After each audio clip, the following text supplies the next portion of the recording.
I gave my husband permission to F another woman. My husband Jay waited until we were watching TV on a random night to destroy our marriage. I want to sleep with other women, he said, and he didn't even pause the show when he said it. I turned to look at him thinking he was joking. He wasn't. His face was completely serious. I love you and I want to stay married to you, he continued. But I also want the freedom to be with other women sometimes. I think I deserve that. I felt something snap inside my chest. But it wasn't sadness. It was something colder. Something that told me this marriage died the second those words left his mouth. You want permission to cheat, I said slowly. It's not cheating if you say yes. He smiled at me. He really thought he was being reasonable by having this mature conversation with me instead of sneaking around. Other couples do this all the time, he added. We could do it too, if you're open-minded. I stared at him for a long time, trying to figure out how this was the same man I'd given 5 years of my life to. I'm open-minded, I said. His whole face lit up and he kissed me on the forehead. You're the coolest wife ever. I mean that. Thank you. I smiled at him and held his hand and let him think he'd won. But I was already planning his defeat. I started making calls that night looking for someone who could destroy a man from the inside out. I needed beautiful, crazy, and willing to ruin his life. Jay thought he married a pushover who would let him have his fun while she sat at home waiting. He had no idea he married someone who would make him regret ever opening his mouth. I'll update you guys after my plans. Something tells me this is about to get interesting. That night, I lay in bed next to Jay while he snored peacefully. He had no trouble sleeping. Why would he? He just got permission from his wife to sleep with other women. His life was perfect. I stared at the ceiling for hours trying to figure out my next move. Divorce was obvious. I could file tomorrow and take half of everything and be done with him, but that didn't feel like enough. He would move on, find some other woman to charm, tell his friends his ex-wife was crazy and controlling and that's why he needed freedom. He would learn nothing. He would suffer nothing. And I would just be another bitter ex-wife starting over while he lived his best life.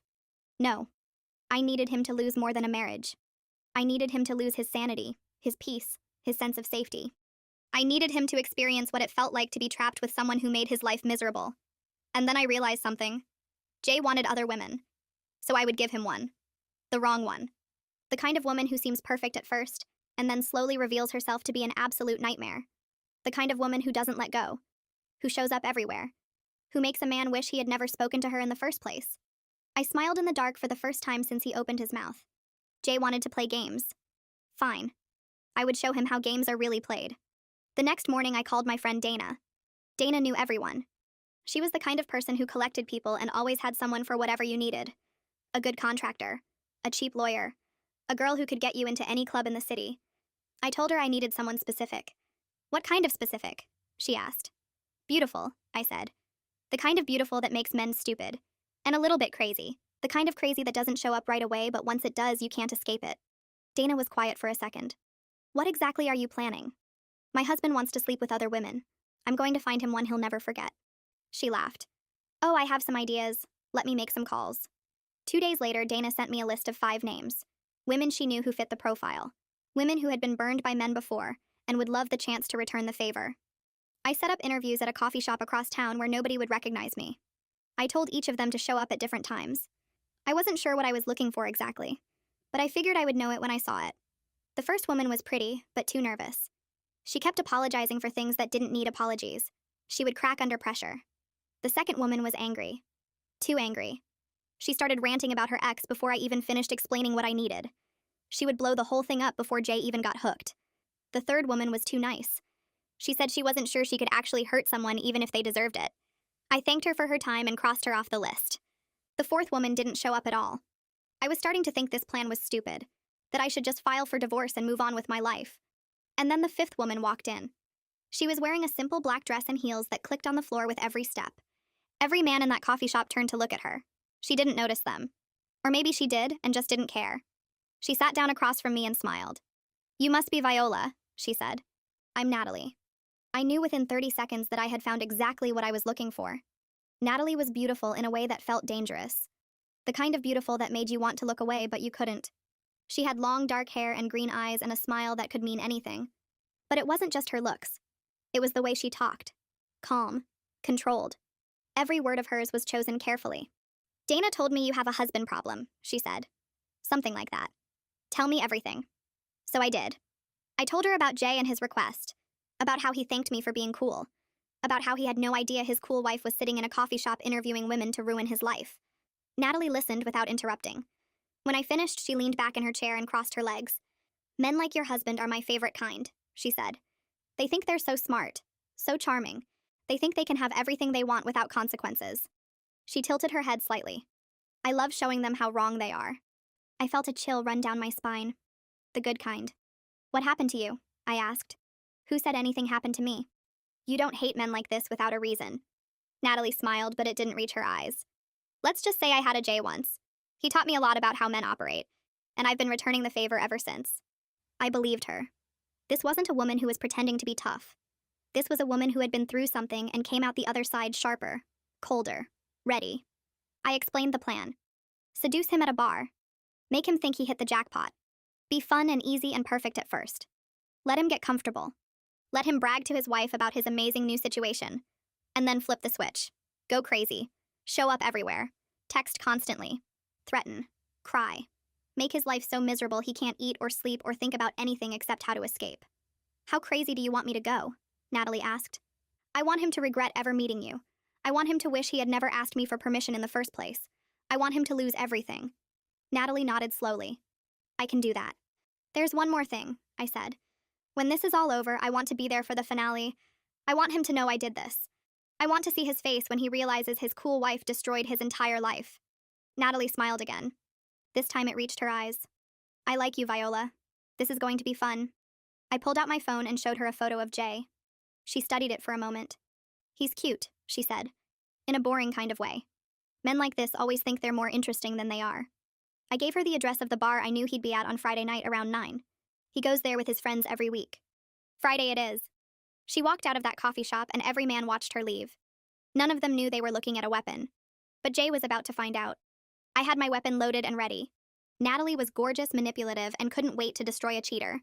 Jay was about to walk into that bar Friday thinking he was just some lucky guy about to have fun. He had no idea the woman waiting for him was handpicked by his wife. Friday came faster than I expected. I spent the whole day pretending everything was normal.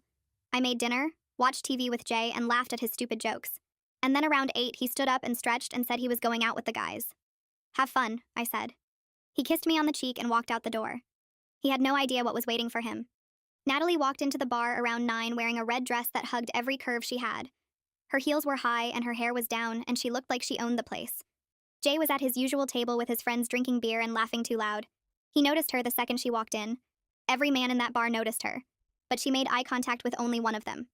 She held Jay's gaze for exactly 3 seconds, and then looked away and walked to the bar.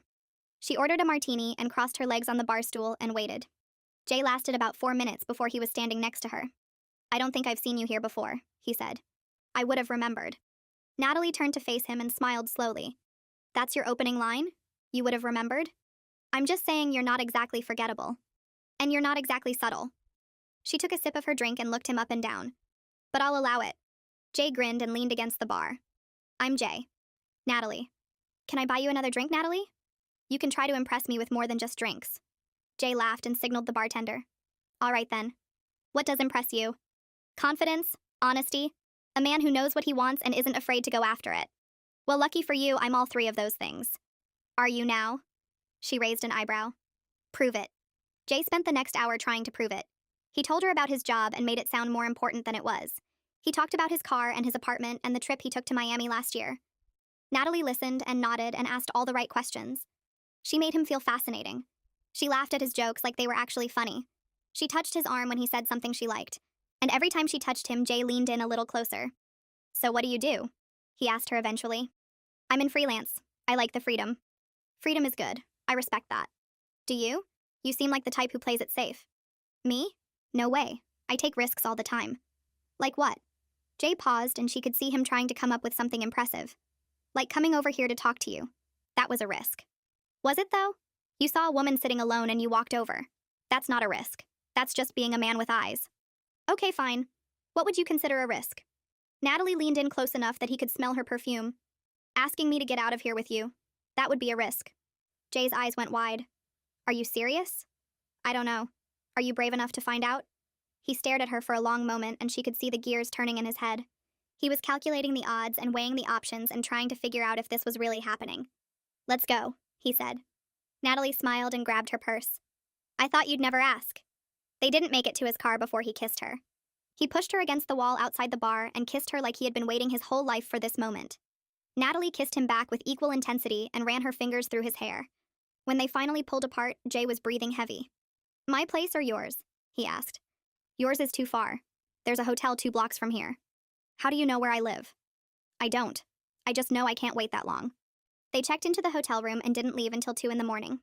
Jay drove home with a smile on his face that he couldn't wipe off. He had no idea that Natalie was already texting me every detail. He had no idea that the woman he just slept with was going to ruin his entire life. He thought he had just gotten lucky. He thought he had won the lottery.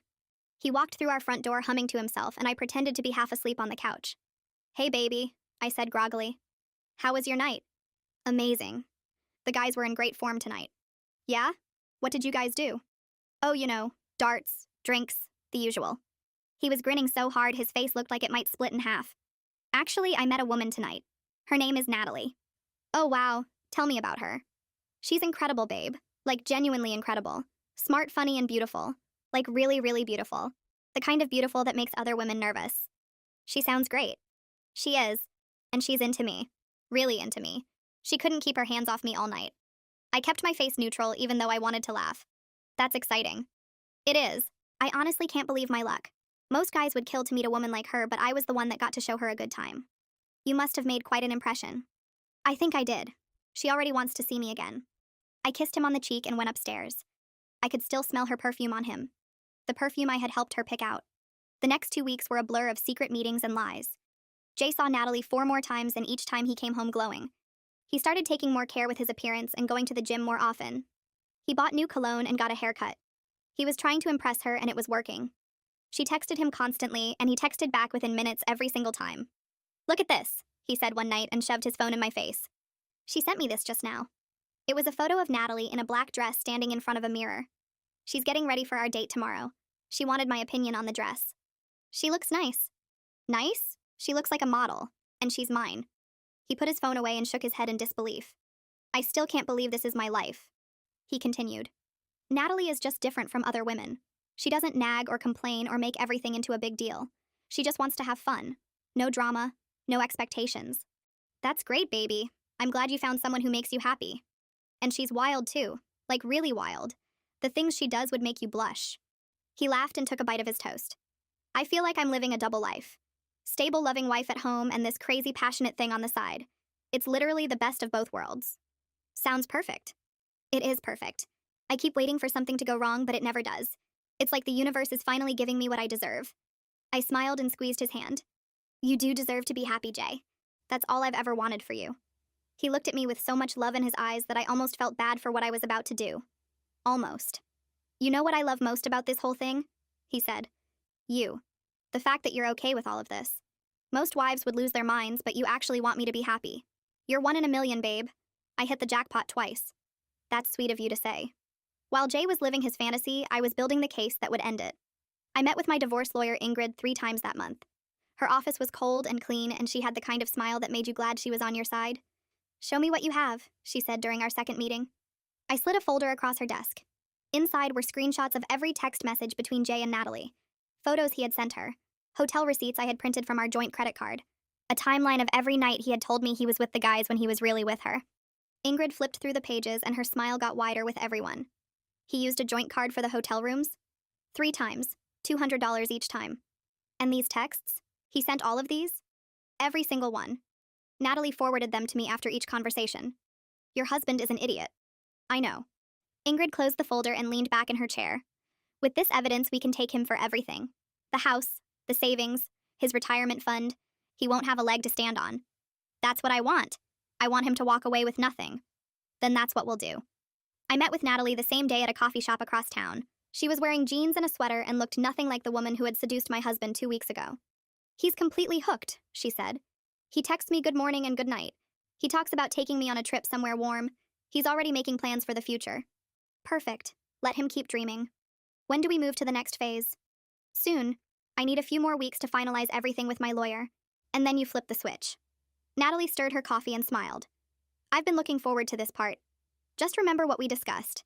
We're not just breaking his heart. We're breaking his entire life. I want him to feel what it's like to be trapped. I want him to regret ever asking me for permission to cheat." Natalie raised her coffee cup. "To making him regret everything." I clinked my cup against hers. While Jay bragged about his amazing life, I was meeting with my lawyer, finalizing every detail of his destruction. He actually thanked me again for being so understanding. Soon Natalie would flip the switch and show him what happens when you disrespect your wife. He kept calling himself the luckiest man alive. He was about to learn that luck always runs out. Stay tuned for tomorrow's update.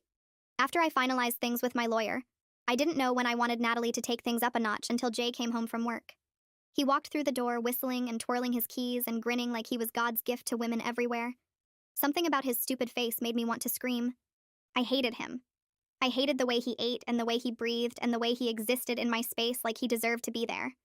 I hated that he got to walk around feeling like the luckiest man alive while I played the role of supportive wife. I was done waiting. I was done being patient. I wanted to watch his perfect little life burn to the ground, and I wanted it to happen now. I excused myself to the bathroom and pulled out my phone. Start tomorrow, I texted Natalie. Go nuclear. She replied with a single word. Finally. The next morning, Jay's phone buzzed once during breakfast, then twice, then 3 times. By the time he finished his coffee, it had buzzed over 20 times. Someone's popular, I said without looking up from my newspaper. Jay stared at his phone with his eyebrows scrunched together. It's Natalie. She's asking why I didn't text her good morning yet. Did you forget? I literally woke up 20 minutes ago. His phone buzzed again, and again, and again. She seems upset, I said. I don't understand. She's never been like this before. He started typing a response and his phone buzzed 6 more times before he could finish. I watched him read each message and watched his face change from confused to concerned to something close to scared. What's she saying? I asked. She wants to know where I am. She wants to know who I'm with. She's asking if I still love her. He looked up at me.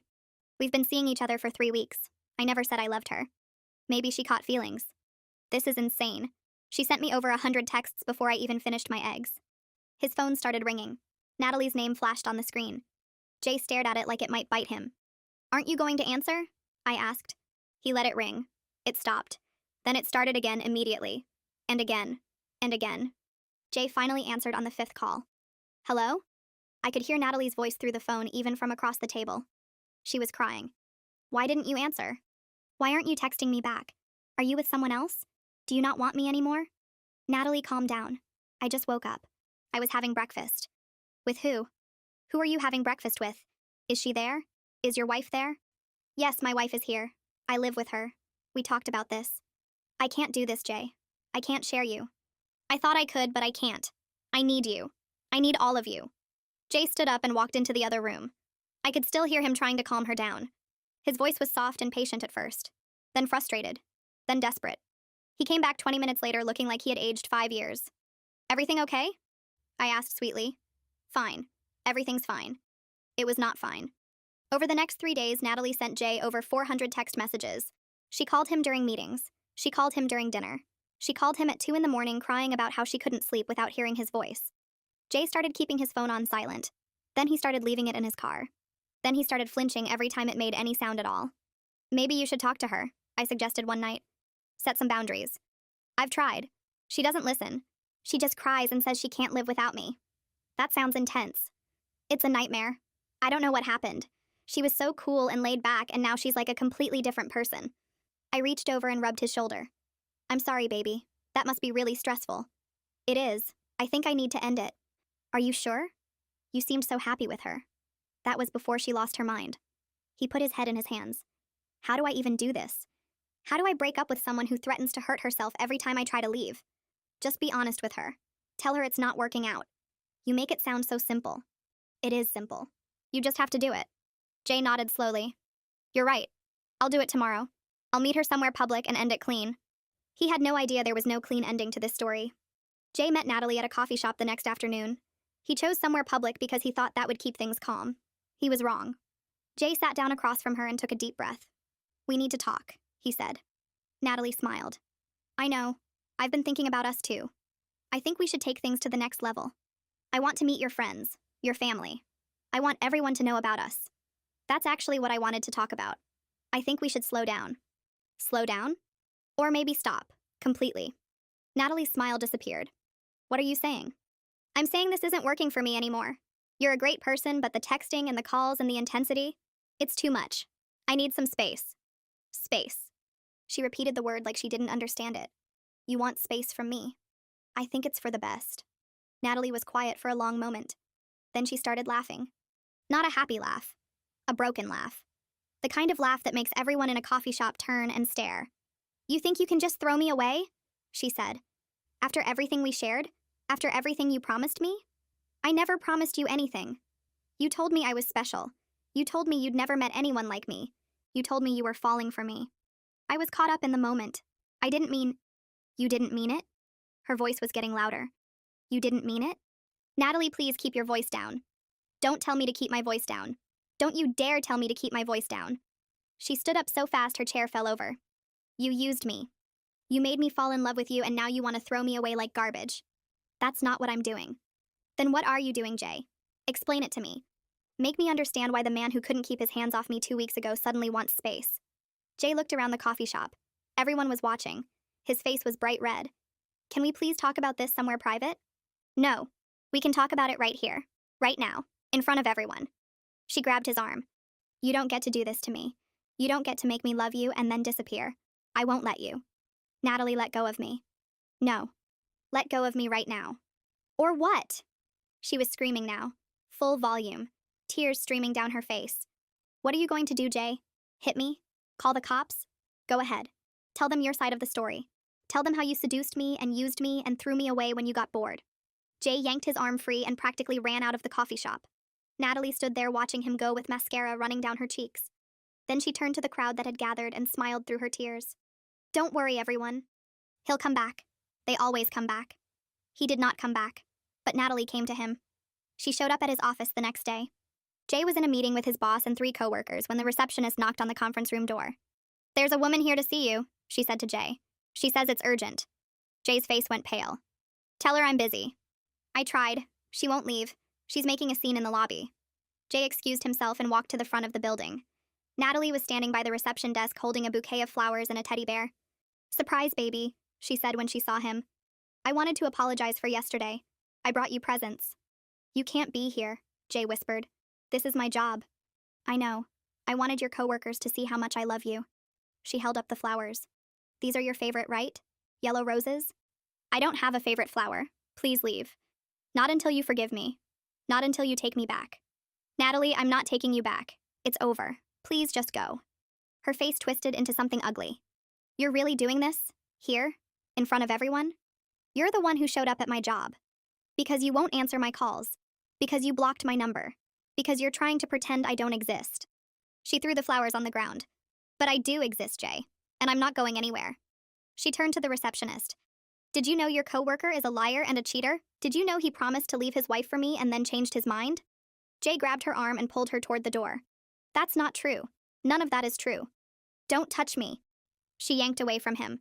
Don't you ever touch me again. She stormed out of the building and Jay stood there trying to catch his breath. His boss appeared behind him. What the hell was that? His boss asked. Nothing, just a misunderstanding. That didn't look like nothing. That looked like a lawsuit waiting to happen. It won't happen again, I promise. But it did happen again, and again, and again.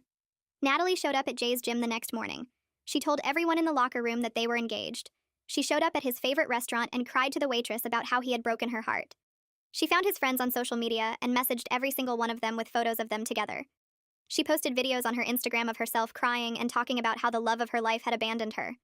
She didn't use his name, but she tagged the location of his office and his gym, and even our neighborhood. People started recognizing him. Strangers would stop him on the street and ask if he was the guy from those videos. His coworkers whispered behind his back. His gym buddies avoided eye contact. His whole life became a circus, and he was the clown at the center of it. One night he came home and his car was destroyed. Someone had keyed the word liar into the driver's side door and slashed all 4 tires. Jay stood in the driveway staring at the damage with his mouth hanging open. Oh my God, I said when I came outside. What happened? Natalie. Natalie happened. How do you know it was her? Who else would it be? He kicked the flat tire and yelled at the sky. This is insane. This is absolutely insane. Did you call the police? And tell them what? That my side piece went crazy and destroyed my car? He scoffed. I'm trapped. I'm completely trapped. I rubbed his back and made sympathetic noises. I'm so sorry, baby. This must be so hard for you. You have no idea. Is there anything I can do to help? He looked at me with exhaustion in his eyes. Just be patient with me. I know I haven't been myself lately. This whole situation is just... He couldn't even finish the sentence. Take all the time you need, I said. I'm not going anywhere. That night, I made him his favorite dinner and poured him a glass of wine and asked him sweetly over dessert why he didn't see his girlfriend anymore. She really seems to miss you, baby. All those texts and calls. She must really care about you. Jay's fork froze halfway to his mouth. That's not funny. I'm not trying to be funny. I'm just saying she's clearly very passionate about your relationship. There is no relationship. She's insane. She's ruining my life. But you liked her so much before. What changed? He stared at me like he was trying to figure out if I was being serious. Everything changed. She changed. She went from cool and fun to completely psychotic overnight. That must be so confusing for you. It is. It really is. I reached across the table and held his hand. Well, I'm here for you. Whatever you need. We'll get through this together. He squeezed my hand back and thanked me for being so understanding. He had no idea that every text Natalie sent him, she sent me first for approval. He had no idea that every scene she caused was choreographed down to the last tear. He had no idea that the woman comforting him at dinner was the same woman who had planned his complete destruction. I told Natalie it was time for the final phase. We were going to humiliate Jay in front of everyone he loved. He was begging me for help, not knowing I built this nightmare around him with my own hands. His parents' dinner party would be the last time he ever felt like a respected man in that family. Jay wanted freedom from our boring marriage so badly. I was about to give him more freedom than he could ever handle. I told Natalie it was time for the final phase. Jay's parents hosted a dinner party every year on the first Saturday of October. They invited the whole family plus a few close friends. His mother cooked for 3 days straight. His father set up the backyard with string lights and rented tables. It was their thing, their tradition. The one night a year when everyone came together and pretended to like each other. I had been going to these dinners for 5 years. I knew exactly where the house was. I knew exactly when everyone would arrive. I knew exactly how to make sure Natalie had all the information she needed. 3 days before the party, I met Natalie at our usual coffee shop. I slid a piece of paper across the table with the address written on it. Saturday night, I said. Everyone will be there by 7. His parents, his brother, his aunts and uncles and cousins. About 30 people total. Natalie picked up the paper and smiled. The whole family. The whole family. And they have no idea what's coming. When should I arrive? 8:30. Give everyone time to eat and drink and get comfortable. Let them think the night is going perfectly, and then you walk in and burn it all down. Natalie tucked the paper into her purse. What's the play? Pregnant girlfriend who was promised a future. He told you he was leaving his wife. He told you he loved you. He told you the baby would change everything. And then he ghosted you. And you? I'll be the shocked wife who had no idea any of this was happening. At least until the very end. Natalie raised an eyebrow. You're going to reveal yourself? That's the whole point. I want him to know. I want him to look at me and realize that the cool wife he thought he had been playing this whole time was actually playing him. That's cold. He deserves cold. Natalie smiled and finished her coffee. Saturday at 8:30. I'll be there. She walked out, and I sat there for another hour imagining the look on Jay's face when his world came crashing down. Saturday came, and Jay spent the whole morning getting ready. He ironed his best shirt and polished his shoes and practiced his smile in the mirror. He had no idea this would be the last family dinner he would ever be welcome at. We drove to his parents' house together. His hand was on my knee the whole way, and he kept talking about how nice it was going to be. How he had been stressed lately, and he needed this. How being around family always reminded him what was important. I nodded and smiled and counted down the hours. The party was exactly what I expected. His mother had made enough food to feed an army. His father was already 3 beers deep and telling the same stories he told every year. His brother Anton was showing off pictures of his new boat. His aunts were gossiping in the corner, and his cousins were playing cards at the kids' table, even though most of them were in their 20s. Jay worked the room like a politician. He shook hands and kissed cheeks and laughed at jokes that weren't funny. He was charming and likable, and everyone adored him. I stood by the punch bowl and watched him perform. I wondered how many of these people would still adore him in 2 hours. By 8 o'clock, everyone had eaten, and the energy in the room was warm and relaxed. Jay's mother was bringing out dessert. His father was setting up the projector for his annual slideshow of family photos. Jay was sitting on the couch between his brother and his uncle telling some story about a client at work. He looked happy. Genuinely happy. Like he had forgotten all about Natalie and the chaos of the past few weeks. Like he thought the storm had passed and he was safe now. I checked my phone. 8:27. 3 more minutes. I excused myself to use the bathroom and locked myself in. I stared at my reflection in the mirror and took a deep breath. This was it. 5 years of marriage. 5 years of giving everything I had to a man who asked me for permission to cheat. 5 years that ended with him thanking me for being cool while he planned to use me as a safety net. I heard the doorbell ring at exactly 8:30. Natalie was nothing if not punctual. I came out of the bathroom just in time to see Jay's mother open the front door. Natalie stood on the porch in a tight black dress that showed off a small but visible baby bump. She had a pillow stuffed under there. We had practiced it together. She looked stunning and devastated and absolutely unhinged all at the same time. Can I help you? Jay's mother asked. Hi, Mrs. Wallace. I'm Natalie. I'm here to see Jay. The room went quiet. Every head turned toward the door. Jay's face went white. Natalie, he said. His voice cracked on her name. What are you doing here? I needed to see you, baby.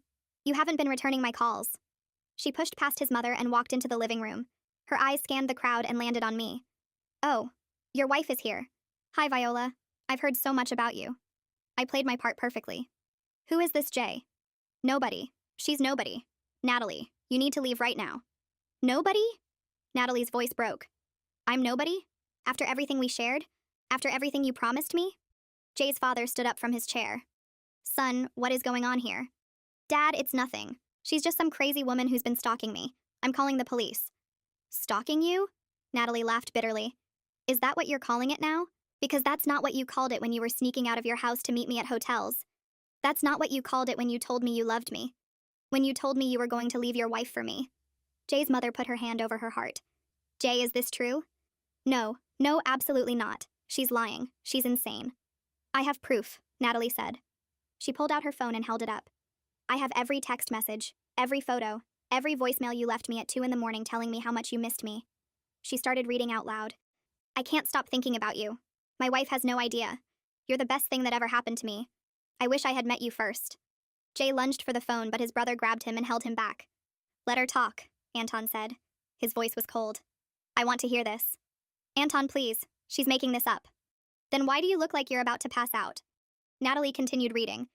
I'm going to leave her soon. I just need time. We'll be together. I promise. You and me and our baby. Jay's aunt gasped. Baby? What baby? Natalie put her hand on her stomach. The fake bump pressed against her dress. I'm pregnant, she said. 9 weeks. Jay is the father. He told me he was going to leave his wife and raise this baby with me. But then he stopped returning my calls. He blocked my number. He pretended like I didn't exist. The room exploded. Jay's mother started crying. His father was yelling about how he didn't raise his son to be a cheater. His aunts were whispering furiously to each other. His cousins had abandoned their card game and were filming everything on their phones. This isn't happening, Jay kept saying. This isn't happening. She's lying. She's crazy. Someone please believe me. I believe you, his uncle said. Like I believed your brother when he said the same thing about his first wife. Like I believed your father when he said the same thing about the secretary. You Wallace men are all the same. You can't keep your pants zipped and then you blame the women for being crazy. Uncle Dario, this is different. It's not different. It's never different. Natalie was still standing in the middle of the room with tears streaming down her face. I gave you everything, she said to Jay. I believed every word you said. And you threw me away like garbage. You threw our baby away like garbage. There is no baby, Jay shouted. You're not pregnant. This is all fake. You're doing this to ruin my life.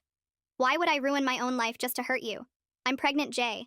I took 3 tests. I went to the doctor. This is real. This is happening. And you need to take responsibility. Jay's mother stepped forward. Her face was wet with tears and her hands were shaking. Is this true, Jay? Did you cheat on Viola? Did you get this woman pregnant? Mom, please. You know me. You know I would never. I don't know anything anymore. I don't know who you are. The son I raised would never do something like this. I'm the same person I've always been. No. The son I raised had integrity. The son I raised respected his wife. The son I raised would look me in the eye and tell me the truth. She grabbed his face with both hands. Look at me, Jay. Look at me and tell me the truth. Did you cheat on Viola?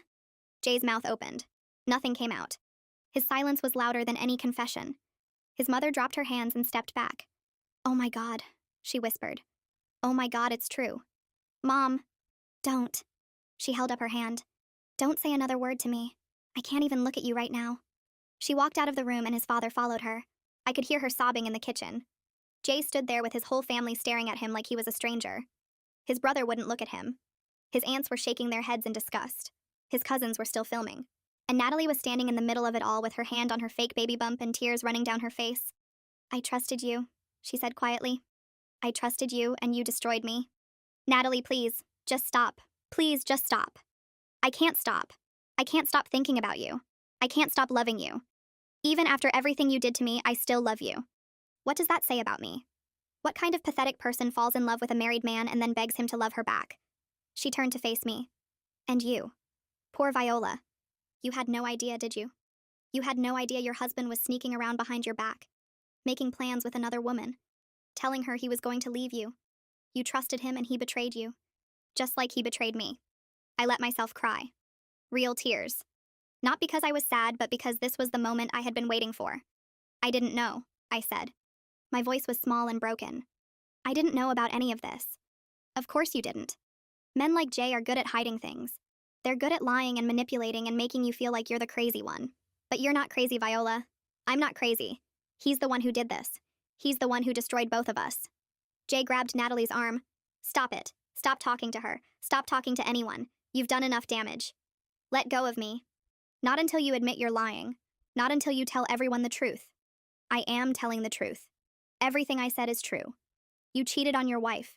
You got me pregnant. You promised me a future and then you disappeared. The baby isn't real. I know it isn't real. You're wearing a pillow under your dress. Natalie slapped him so hard the sound echoed through the room. How dare you, she screamed. How dare you accuse me of faking a pregnancy? What kind of monster do you think I am? The kind of monster who shows up at a family dinner to ruin my life. You ruined your own life, Jay. You ruined it the moment you decided to cheat on your wife.